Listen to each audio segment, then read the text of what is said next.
Hello বন্ধুরা, আমি নাসিকা। আমার নিউ ব্লগে তোমাদের সবাইকে ওয়েলকাম। আজকে আমি যাচ্ছি শালগঙ্গা আশ্রমে, শালগঙ্গা কালাচাঁদ আশ্রমে যাচ্ছি, কারণ আজকে আমি দীক্ষা নেব। অনেক দিন ধরে দীক্ষা নেব বলে ভাবছি, কিন্তু নেওয়া হচ্ছিল না, তাই আমরা বেরিয়ে পড়েছি।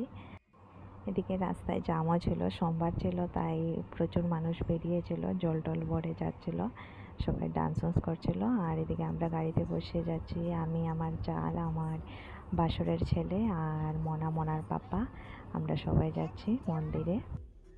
এদিকে আমার সোনা খুবই খুশি, ও যাবে, যেদিকেই যাওয়ার কথা শুনে খুবই খুশি হয়ে যায়। এটা ছিল মধুরামুখ, আমরা এখন মধুরামুখ ক্রস করছি, আর এখন উদারবন রোড হয়ে শালগঙ্গা চলে যাব। তোমরা সঙ্গে থাকো, দেখতে থাকো। তোমরা কে কে শালগঙ্গা থেকে দীক্ষা নিয়েছো কমেন্টে নিশ্চয়ই বলে দিও, ভালো লাগবে শুনলে, কারণ আমিও নতুন নিয়েছি। তাই আমরা যাওয়ার সময় বৃষ্টিও হচ্ছিল, মোটামুটি বৃষ্টি হচ্ছিল, এত বেশি নয়।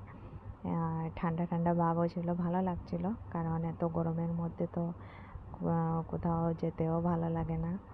কিন্তু দীক্ষা নিব, গরম থাকলেও তো যেতে হবে। কিন্তু আজকে আমাদের ভাগ্যটাও ভালো ছিল, কারণ বৃষ্টি ভাব, এত বৃষ্টিও নয়, যাওয়ার আগেই বৃষ্টি কমেছে। তো আমরা দেখো শালগঙ্গাতে চলে এসেছি, এটা হচ্ছে শালগঙ্গার বাইরে গেট, আর আমরা এখন ভিতরে যাচ্ছি। ভিতরে খুবই সুন্দর রাধাকৃষ্ণর মূর্তি ছিল, আর আরেক পাশে ছিল দুর্গার, আর আরেক পাশে হয়তো বিপদনাশিনী, এরকম ছিল। খুবই বড় জায়গাটা নিয়ে। আর এদিকে সাইডে কাউন্টার আছে, কাউন্টার থেকে টোকেন নিতে হয়, তারপর বই টই এখান থেকেই নিতে হয়। আমরা নিয়ে নিয়েছি আর এখানে বসেছি। এখানে ছিলেন গুরুদেব, আর এইমাত্র ভিতরে গিয়েছেন। এদিকে দেখো বুক লাগানো হয়ে গেছে, আর আমার সোনা তো খুবই খুশি, একা একা নাচছে, এদিক থেকে ওদিকে যাচ্ছে, ওর খুব আনন্দ লাগছে এদিকে এসে। দেখো, আর ও তো লেহেঙ্গা পরেছে, তার জন্য আরও খুশি। এখানে দেখো একটি নিম গাছ, একটি বট গাছ আর একটি কদম গাছ। শুনেছি এখানে যাই বলা হয় তা পূর্ণ হয়, তা দেখে খুব ভালো লাগলো। আর এদিকে মোমবাতি ধূপকাঠি জ্বালানোর জায়গা আলাদাভাবে। তো আমি ঘুরে ঘুরে দেখছিলাম কীরকম। তোমরা কে কে এখানে এসেছো কমেন্টে নিশ্চয়ই বলে দিও, জায়গাটা খুবই ভালো লাগছিল দেখতে।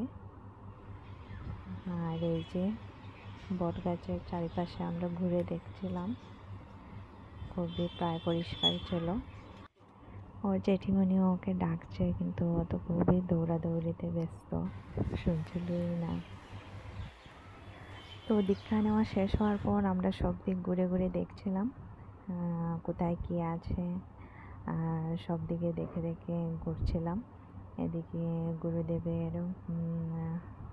হয়তো দিদিমা, বাবা, ওনার মূর্তি ছিল, তো সবগুলো দেখছিলাম। খুবই সুন্দরভাবে বানানো ছিল, লেখাও ছিল ওখানে কে বানিয়েছে, কে দিয়েছে, সব কিছু লেখা ছিল। আর খুবই ভালো লাগছিল দেখতে। সব কিছু দেখার পর তারপর এখানেই খাওয়া দাওয়া করে আমরা সবাই এখান থেকে রওনা দিলাম। তারপর যাওয়ার জন্য বেরিয়ে গিয়েছি আমরা সবাই। আর এদিকে আমার জাল দাঁড়িয়েছিল। আমার আজকের ব্লগটা তোমাদের কেমন লাগলো নিশ্চয়ই কমেন্টে বলে দিও, আর একটা লাইক, শেয়ার আর সাবস্ক্রাইব করে দিও। আর আসার আগে গুরুদেবের সাথে কিছু ফটো নিয়েছিলাম, তা তোমাদের সাথে শেয়ার করলাম। থ্যাংক ইউ বন্ধুরা।